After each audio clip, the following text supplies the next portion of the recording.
Hello YouTube, and welcome to another one of my Duel Links videos. Today I have for you a Baggy Sleeves deck. Now, Baggy Sleeves, it's a Bandit Keith skill that lets you draw 2 cards during your draw phase if one of your monsters of level 5 or higher is destroyed in battle, which is really cool. The rest of the deck is concepts that you probably have already seen in different decks, which is the Hazy Flame Cerberus into Insect Imitation combo. You can special summon your Metamorphosed Insect Queen or your 100-footed Horror Insect using that combo. Cerberus is just so good in this deck. It literally synergizes with just about everything. You can normal summon it and use Chalice on it, so its attack goes back to 2000. You can use the Axe of Fools for the same reason. You can use the Insect Imitation, you know, for, like I said, to special summon one of your big insects. If it gets destroyed by battle, not only do you search another copy of itself, but you get to draw 2 cards during your next draw phase. It's just a really good card. The rest of the deck, we have 2 Pinch Hopper, 2 Cocoon of Ultra Evolution, in case we have a Pinch Hopper or a 100-footed Horror. Equipped with the Axe of Fools, we can go into Metamorphosed Insect Queen.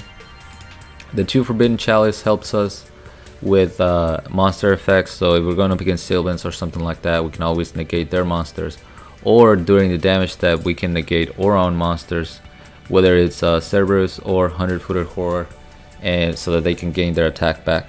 100-footed Horror, you do need your opponent to control a monster, and for you to control no monsters in order to summon it without tributing. So you know, you need to make sure you know that. The cool thing about this deck is that even though it doesn't have back row removal, as long as you know your matchups, you can still do pretty well with it. Insect Queen, if there's another insect monster on the field, it's gonna make all your insects immune to being destroyed by card effect and being targeted. So things like enemy controller, things like Super Rush are no longer a threat because you know, you can't be destroyed or targeted by those things. The main thing that hurts you is the same thing that hurts the whole Hazy deck, which is things like wall disruption and that sort of thing. But yeah, let me go ahead and show you some replays real quick. Somebody was using this kind of deck against me during the KC Cup, so I decided to build it using Baggy Sleeves. I thought it was a cool skill for it. You rarely see this Bandit Keith skill being used. At the beginning of, you know, the meta, some people would use it with things like Gravekeepers, so that whenever your chief would get destroyed, you get to draw 2. But Cerberus just works pretty well for that matter. Going up against Dark Worlds, I believe. So we have a pretty good hand for Dark Worlds. Not only can we use Forbidden Chalice to negate a monster, but we can also, once they wipe the board, Pinch Hopper is going to let us summon the Metamorphosed Queen.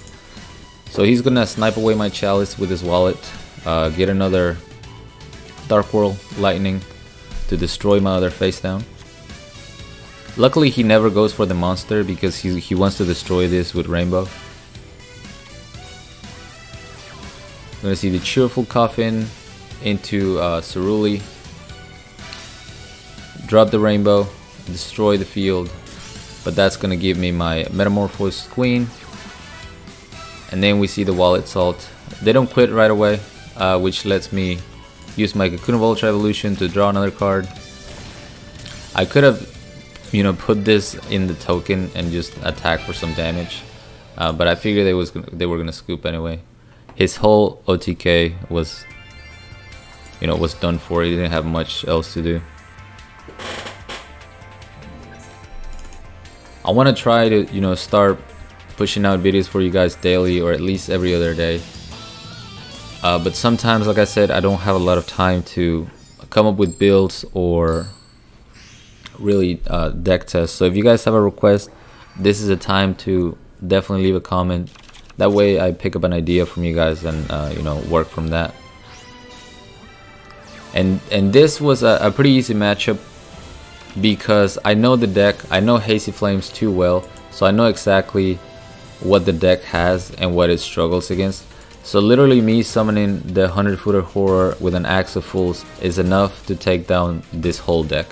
Because unless I attack into a Kuriboh, they have no way of getting to the 3600 attack that my 100-footer horror is gonna get to. And not only that, he's spending all his Hazy Flame Sphinx, and once you get rid of Sphinx, the deck dies. So I decide to summon the Pinch Hopper, destroy one of the Sphinxes, go for Cocoon of Ultra Evolution, bring out my Insect Queen, and wipe the entire board by attacking twice with it. Now I'm not afraid of anything. He can't really summon 2 monsters with beatdown anymore, so I don't think he can get over this 2800 Insect Queen. He doesn't give up though, so shoutouts to my opponent for, you know, playing the duel out. We're gonna see the Flame Armor Ninja, or not Flame Armor Ninja, Red Dragon Ninja, that's the other one. We're gonna see the Earth Ninja into a Red Dragon Ninja, but again 2700 is as high as he can get, so he's only able to destroy my Cerberus. I get another token and I get to draw 2 cards during my draw phase. Just look at the card advantage. Cerberus gave me another card and then I got to draw 2. Now I'm gonna special summon another Insect Queen from the deck, draw another card, kind of for the BM. I mean, the game was already over at this point. And then I finally finish him off with the double Insect Queen. Nice and easy. And you know, that was all about knowing the matchup. I knew what Hazy's threats are. I knew what its weaknesses are. So it's a pretty easy win overall. Next we got a Sylvan matchup using Odeon, which I've seen a few, but you know, it's definitely not common to see Odeon Sylvans. But I think this guy was just using Life Point Boost. Yeah, Life Point Boost Alpha. Goes for the set. I have the Forbidden Chalice, but I decided, not to use it because they can't target my Cerberus, so a Martial Leaf was not going to destroy it. They would probably destroy the Forbidden Chalice, but I just took the gamble. Instead, I'm going to use the Forbidden Chalice to bait out an attack, which works out perfectly because he summons a Martial Leaf. And during the damage step, I use it on my Cerberus. He goes to 2400, and now he's back at 2000. I pick up Insect Imitation, which that means I get an Insect Queen from the deck. I'm going to see the enemy controller right away. And that's fine because now all my monsters, Cerberus cannot be targeted, and now neither can my queen or my token. So that's pretty much Scoop Face activated for my opponent. He still goes for the Martial Leaf, doesn't get anything. And there's the Scoop Face. Get out of here, Sylvans. We got Alexis Rhodes next.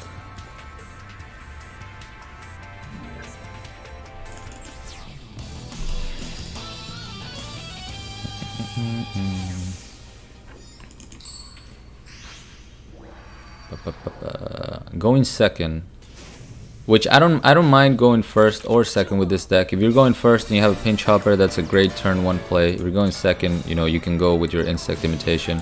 Unfortunately, I didn't have any of my spells and traps, so I had to go aggressive here and ran my Pinch Hopper into the Abyss Soldier to summon my queen.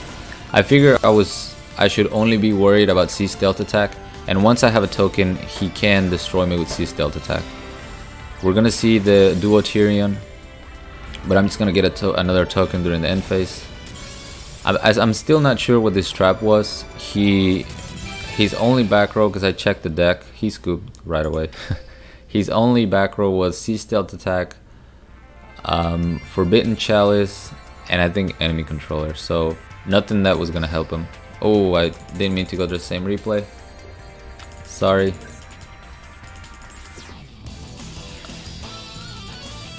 The video's been pretty quick though, so I'm sure you guys won't mind.